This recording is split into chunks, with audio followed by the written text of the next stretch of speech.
Hello class 8 students. Today we are going to do your chapter 6th part 2nd. Okay, yesterday we have discussed about the combustion. Okay, today we are going to discuss about the conditions necessary for combustion. अब combustion होने के लिए क्या ज़रूरी है? There are three conditions necessary for combustion. The very first one is the presence of a combustible substance. कि combustible substance हमारे पास present होना चाहिए जो जलने लायक, right? The presence of a supporter of combustion. जो combustion का supporter है यानी कि ऑक्सीजन वो present होनी चाहिए. Attainment of ignition temperature of the combustible substance. यानी कि ignition temperature होता है बेटा जो minimum temperature उसको चाहिए जलने के लिए उसे हम बोलते हैं इग्निशन टेम्परेचर. फॉर एग्ज़ाम्पल आप जैसे कि घर में अगरबत्ती जलाते हो तो उसके लिए पहले उसको हीट देनी पड़ती है, उसको थोड़ा टेम्परेचर देना पड़ता है, जैसे कि मैच स्टिक की हेल्प से हम देते हैं. तो इसी टाइप से हम इग्निशन टेम्परेचर किसी भी चीज़ को जलाने के लिए ज़रूरी होता है, वो हमें देना पड़ता है. जो ये आपको दिख रहा है this is known as triangle of fire. इसे हम बोलते हैं ट्राइंगल ऑफ फायर जिसमें कि तीनों कंडीशन है, हीट, ऑक्सीजन, फ्यूल होना चाहिए हमारे पास. नेक्स्ट वन बाय वन हम इनको डिटेल में डिस्कस करेंगे.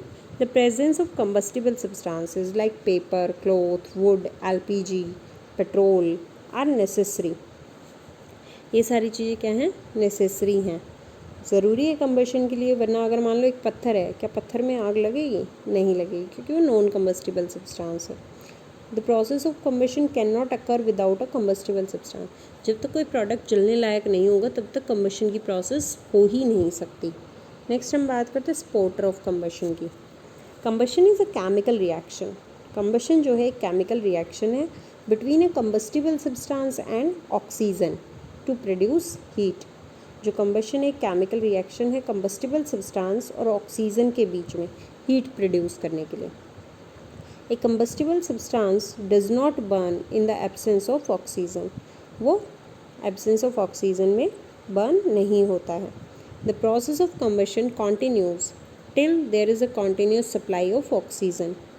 जो process of combustion है वो जब तक चलती रहेगी जब तक continuous supply होती रहेगी ऑक्सीजन की. It stops when the supply of oxygen is discontinued or cut off. और ये कब रुकेगी कम्बशन? जब ऑक्सीजन की सप्लाई बंद हो जाएगी. फॉर एग्ज़ाम्पल कई बार फायर वगैरह लग जाती है तो उसके ऊपर फायर एक्सटिंग्विशर्स का हम यूज़ करते हैं तो उससे क्या होता है, ऑक्सीजन की जो उसको सप्लाई है वो बंद हो जाती है, तभी वो फायर स्टॉप होती है, राइट. नेक्स्ट हम बात करते हैं attainment of ignition temperature. For example wood and coal are fuel. जो वुड है, कॉल है, ये फ्यूल्स हैं. But they do not start burning on their own. लेकिन वो अपने आप जलना शुरू नहीं होते हैं. They burn when they are heated. लेकिन वो कब जलते हैं? जब उनको हम हीट करना स्टार्ट करते हैं with the flame of a candle की हेल्प से, बंसन बर्नर की हेल्प से एक सर्टेन मिनिमम टेम्परेचर तक.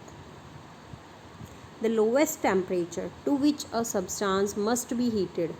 वो लोवेस्ट टेम्परेचर जिस तक एक सब्सटेंस को हमें हीट करना होता है फायर कैच करने के लिए एंड स्टार्ट बर्निंग स्टार्ट करने के लिए, उसे हम बोलते हैं ignition temperature. Different substances have different temperature. जो डिफरेंट सब्सटेंसेस हैं उनका डिफरेंट टेम्परेचर होता है. A combustible substance in the presence of oxygen does not catch fire. एक कंबस्टिबल सब्सटेंस है, मान लो ऑक्सीजन की भी प्रेजेंस है वहाँ पे, लेकिन वो फायर कैच नहीं करता है. वुड रखी है आपके घर में, लकड़ी रखी होती हैं, क्या अपने आप बिना आग लगाए वो जल जाती है? नहीं जलती ना बेटा, क्योंकि उनको एक इग्निशन टेम्परेचर मिनिमम चाहिए होता है जिससे कि वो बर्न करना स्टार्ट करती हैं. तो ignition temperature is also very much important. Next हम बात करते हैं इनफ्लेमेबल सब्सटेंसेस की. The substances which have very low ignition temperature and can easily catch fire with a flame.